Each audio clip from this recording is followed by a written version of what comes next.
If you were on the precipice of huge change in your life, how would you prepare for that? Knowing that you would soon be leaving behind your home, your family, your friends, your roots, your comfort zone, what would you do? What action would you take to feel ready for such monumental change?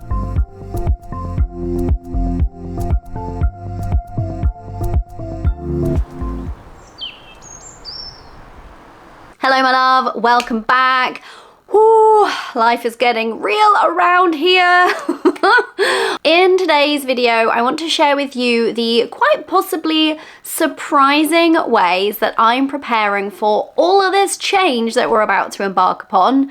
But first, let me give you a little bit of context, a little bit of a dream life update and what has been going on around here. Right now, in the Javid household, things are getting more than a little bit hectic. My husband Kayvan is in the middle of the van conversion still. No, it is not done. Yes, we are leaving in just a few short weeks.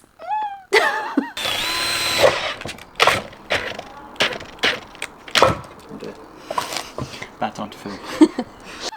On top of that, my daughter is about to finish her last year of school for primary school ever in this country. And there are all manner of school leavers, plans and things for her to attend and stuff for me to organise and just extra life admin that goes with all of that. And the mums feel me on this. In addition to that, we need to upgrade our driving licenses. So because our van is going to weigh more than a certain amount, we think, when it's finished, although we haven't weighed it yet to confirm, but just to be on the safe side, we're going down this route.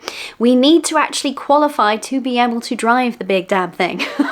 So that looks like 2 separate driving theory tests plus a intensive full day of training and then the actual test itself. That's quite a lot to fit into this schedule.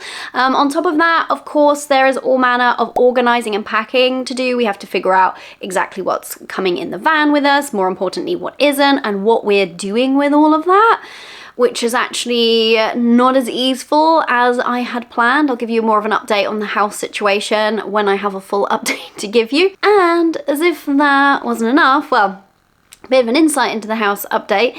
We are now scrabbling around trying to plan a last minute trip to Ireland next week in the middle of all of this, because sure, why not, to actually go and try to secure a farm for ourselves. We'll see what happens. So lots of plate spinning, lots of things to be juggling, lots of things to be thinking about. And when you're staring down the barrel of this kind of magnitude of life change, like double life change, a year of life on the road, and then relocating to another country with all of our earthly possessions and integrating into a different culture and trying our hands at homesteading, it's quite a lot of change, right? When you're staring down the barrel of all of this kind of change, it's easy to think that the answer to prepare for that change is to get ridiculously organized, isn't it? Probably I should have a project plan, definitely some kind of military grade to-do list. Seemingly it would be a smart idea to have multiple spreadsheets organizing all of this stuff, but no. I'm not really going to indulge in that type of micromanagement here, and what I'm going to be focusing on is a little bit different. So a few weeks ago, I realised that we had, at that point, just less than 3 months before we actually set off. Right now, we're looking at, it's more like 2. And I started to feel the reality of that timeline. And my mind immediately went to, well, okay, I must get organised then. I must start doing all of these things that I've just described. But I caught myself on that, actually, and I took a minute to reflect on what is really going to help me prepare for this change the most? And so that's what I'm doing instead. But that's actually quite challenging because there is part of my brain that is telling me that I absolutely should be really getting effing organised here, that I should be preparing my business for life on the road, preparing my daughter for all of this change, like prepare, organise.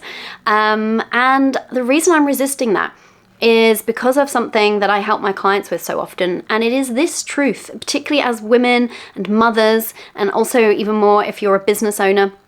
The success of all of this, a lot of it rests on me and how I'm feeling, right? If I'm not good, the ship goes down.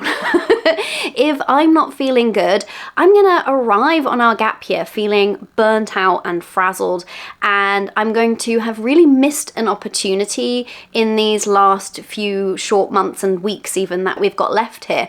And so when I reflected on that, then I started to ask myself the question of, okay, given that we've got this short window of time, what would actually fill me up the most? What would I do to prioritize myself?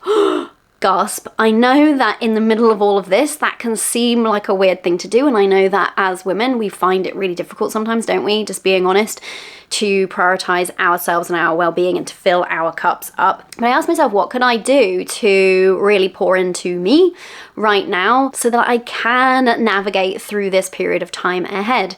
Because here's the thing, while it would be really tempting to start micromanaging everything, the reality is that when it comes to my daughter, we've been gearing up for this change. I've been doing a lot to hold space for her, have conversations with her to really help her prepare for this transition. Doesn't mean it's not going to be a bit bumpy, of course, but that work is largely done. Now my job is holding space for her.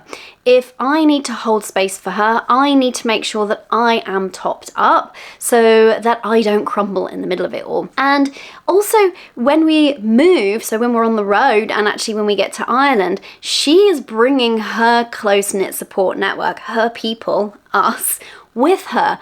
Whereas I'm going to be leaving that behind. I'm going to be leaving behind all of my friends, all of my family, and I won't have them to lean on during that time. So all of the more reason for me to really tap into those relationships right now to make the most of this time together. And then when we think about my business, I've actually had 2 years to plan for this. It was almost 2 years ago that we decided to go on this big adventure. And we hadn't actually decided to relocate at that point, but we decided to take this gap year. And so I've been behind the scenes with my team, getting my business into a really great place. My business is ready. And to be honest, my business was kind of born ready for digital nomadery. It wasn't the reason that I set it up in the way that I have, but I set up my business so that it supports me and my lifestyle and my desire to be a really present parent and to not work a ton of hours. So that's already been in place since basically day dot. That actually doesn't need a ton of preparation. It's good to go. Do you see how easy though it would be to be really pouring into some of these things and thinking that they need more done in and around them and not actually really zooming out and thinking about what's going to help me so that I can get through this time and actually enjoy it. For a large part, it's going to be stressful stuff, yes. It already has been. But I really feel strongly about enjoying and making the most of this time that we have before we actually make all of these changes. So this might be the surprising news. In summary, instead of focusing on all of these different things we've got going on, all of these plates spinning in the air, I'm going to be focusing on me. I'm really going to use these weeks that we have left to relish the things that I'm going to be leaving behind so that I feel fully satiated by that before we set off, and I don't feel like we leave with a pang of regret of like, oh, I should have spent more time with that person, or oh, I really wish we'd done that one more time before we left, that kind of thing. So this is what I've been prioritizing. So I'm going to take you through some of the specifics here and what I've really been doing to prepare for change. So I asked myself this question, what do I need? And here's what I came up with. Number one, I need to spend time pouring into my relationships. I'm so used to having my best friends and my parents just a 10-minute drive away from where I live, and that's not going to be the case anymore. And while we've got some really exciting plans for lots of different people to come out and meet us at various points around Europe during our gap year, and we'll obviously be backwards and forwards between the UK and Ireland, having people come and stay on our farm and coming back over here, but it won't be the same really. So I really am treasuring this time that we have here. So I've been meeting my mum for coffee at her studio, spending time just us, which actually can be sometimes hard, you know, when you've got children and for her grandchildren, you want to all be together as a family, but sometimes we need that really quality time where we can share and just be really honest and open with each other and have those really kind of deep conversations. And I've been spending extra time with my best friend. We are just both making the absolute most of this time together. So if we both have gaps in our schedule, because we both work for ourselves, which is amazing, that line up, then we go and we sneak off, and we say sneak because it feels like a little extra indulgent treat. We sneak off for a coffee and a chat and a walk along the beach whenever we can. We get together with our kids for play dates, even more than we have been. Our kids are like besties, so that's been lovely. We even went on a camping trip, just her and I and the kids, which was so much fun, and we're planning another one before we go. So just really pouring into those times together, and that's been feeling just really lovely to make the space for that. It would be so easy right now to be putting off plans and be feeling like, oh, I don't really know if I have time for this because I've got all of this other stuff to do. But I'm just resisting the temptation to fall into that thinking and really making the most of this opportunity with regards to the relationships in my life. The next thing that I realize that I need right now is time and space for me. Now this one is the one that is challenging in the midst of all this. You've heard everything that I've got going on. It can feel really counterintuitive to spend a lot of downtime doing not very much, to just sit in the garden reading my book in the sun, to take myself off for a solo walk on the beach or for a coffee, to have a little nap in the middle of the afternoon, to do that half-hour yoga session or whatever it might look like. These are the things though that fill me up and that keep my energy topped up. And so even while admittedly sometimes at the beginning of some of these things that I'm doing, some of this time and space that I'm making for myself, my brain will sometimes, the logical part of me will be saying, what are you doing? You could be doing this, this, this, this, and this instead. I notice it and I resist that temptation because I could very easily just fill every hour, every minute of every day from here until we leave with things. The time would feel there's enough to do that I could quite happily fill it all, and I will be burnt out by the end of it. And like I said, I really need to prioritize my well-being throughout this. So even though it's feeling a bit stretchy at sometimes, even though I've even had some people say to me, how are you making time for that? In that kind of like, shouldn't you be getting on with things? Don't you have shit to be doing? kind of a way. I'm really sticking to this commitment to myself and making this time.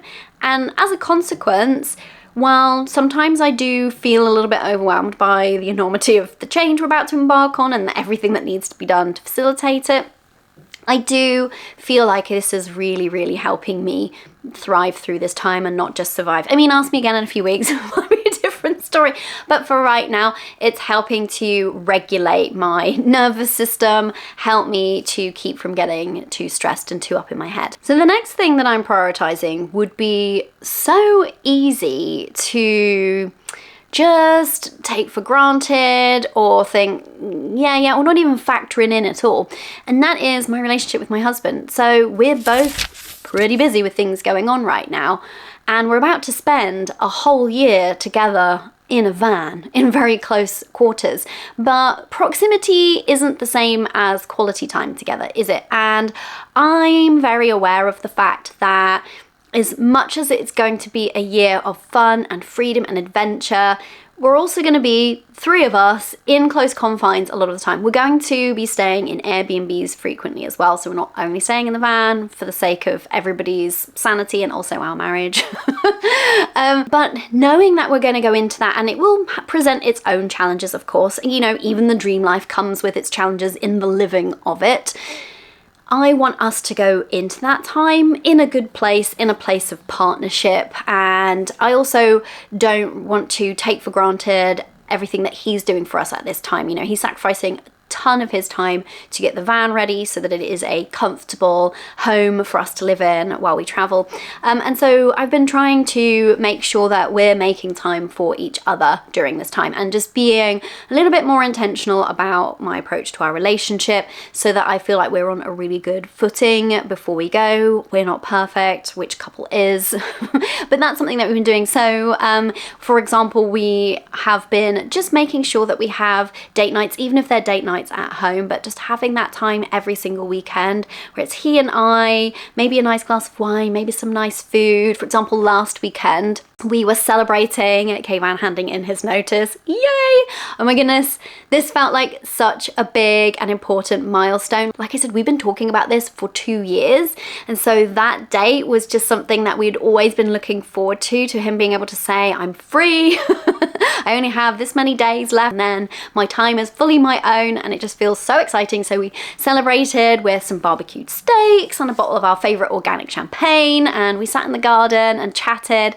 and basically congratulated ourselves on actually doing the damn thing and being a bit brave. It was almost 2 years ago. It was August. We went out for dinner, remember, at the Larder House. Oh yeah. And we decided, screw it, let's just do it. It's now or never, didn't we?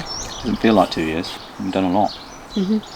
Well, we bought a van and almost converted it, sold our house. Attempted to buy 3 properties in Ireland in that time, so it's been quite a life-changing couple of years. And actually the thing that we were kind of most grateful for when we were cheersing and drinking and celebrating this moment was that we're both on the same page about this. I know that it can be really challenging when you have a vision for your dream life or a vision for your lives as a family and your partner doesn't share that, and I think we both recognize how grateful we are for the fact that we both want the same things. And yeah, it was just one of those beautiful moments. So we've been trying to do our best. The other fun thing that we did is we signed up for and did a 6-week beekeeping course. So bees will be a feature on our future homestead, and we're very excited to be beekeepers. For me, mainly because I love the honey, but I also find they're really fascinating creatures. So that was something really cool to do, because I think it's rare as couples for us to do something that neither of us know, that is like outside of our comfort zone. It's kind of nerve-wracking being in a suit and being around all of these bees, and it gives you a bit of extra vulnerability together in that moment that you're both, you know, being stretched in that way. And I found it really fun, and it's something that's a skill that we're learning for our dream life, so it just felt like a really nice thing to be doing. I'll put some pictures here of us in our bee suits looking super sexy. The other way I've been preparing for change is doing all of the slightly unsexy stuff. So things like taking care of medical appointments and making sure I'm up to date with like my glasses prescription. And I've been going to a holistic health place and they've been helping me. I've got a couple of practitioners there, one doing massage, one doing chiro, helping me just to remove and release some tension in my back and kind of like correct some postural things. I just want to be in a really good state. I want to be like fighting fit before we travel, but there's a lot of that kind of side of things that aren't the kind of most glamorous. I mean, hey, going for massage is pretty nice, but you know, going to like the dentist or having your eyes checked, these aren't really very exciting things, and it would be easy to not factor them in, to not get them done. But we're going to be traveling for a full year, and then we're going to be relocating and trying to find, you know, that type of support in these different places. So that's some of the unsexy stuff that I've been doing to prepare, but it's preparation nonetheless, and it does help me overall feel like well tended to, so that I am going to be in the best possible position for us to embark on this period of transition and this year of travel. I've also been really prioritizing my sleep during this time, so doing the things that I know to do to make sure that I have a really good night's sleep. I think that's really important. It would be easy for me to start pushing bedtimes later to try and get a little bit more done, try and fit a little bit more in, but that's just playing a losing game. And I will just end up getting more and more energetically depleted over time. So I've been really prioritizing good quality sleep and also my nutrition. Again, during all of this, wouldn't it be easy to like let go of how I'm tending to myself food-wise, just go for convenience and what is the like quickest thing, shove it in my mouth, carry on with my to-do list? And that just doesn't feel nourishing in any aspect of the word. And like I keep saying, my real hope here is that I can be doing what I need to be doing to take really great care of myself. And doing that actually helps my family in other ways, not only because I'm just nicer to be around, I'm not some sort of like demented crazed woman with a to-do list going around barking instructions at people, you know, that would be an easy trap to start to fall into.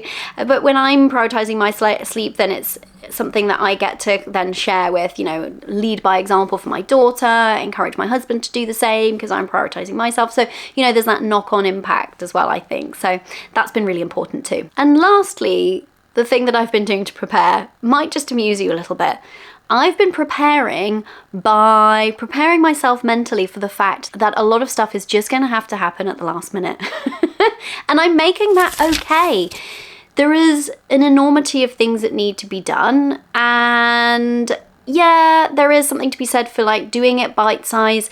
But I know myself. They say that, right? Know thyself. I know what I'm like. I can make a really great project plan, really good one. Whether I follow it and execute on it is another thing entirely. I actually do quite well with a deadline looming, under that kind of last minute pressure. I get to trust myself to pull it out of the bag and just have that slightly, you know, maybe frantic last minute push to get things done. So rather than try to change how I know I operate in these type of situations and try to be more organized and beat myself with that stick and become somebody that ultimately I'm not that organized of a person. I'm not the person with the militant project plan that follows it meticulously. I'm just not her. And so rather than making myself wrong for that and trying to change myself in that way during this time, I'm just accepting that I am the sort of person who will leave a lot of stuff to the last minute. Just accept that that last minute will feel really full, but I'll be able to weather that because I've been doing this all in the lead up to it. So that might be the most surprising of these ways that I'm preparing for change, by anticipating it building up at the end and by not making that wrong. So I think these are some of the things that we need to think about, whether or not you are also about to embark on such a large scale change for yourself, you know, whatever your dream life looks like. The fact of the matter is that the well-being of our family's ability to thrive is so largely dependent on how well we're doing as the mother and that role that we play within the family. If you're a business owner like me, the success of your business is built or broken on how you're doing as a person. I very firmly believe that. I've seen so much evidence of it both ways through the years. However, I think that we've been conditioned as women and mothers to, because we love to serve others often and we feel like the thing that we do that provides most value is to put the needs of others before our own.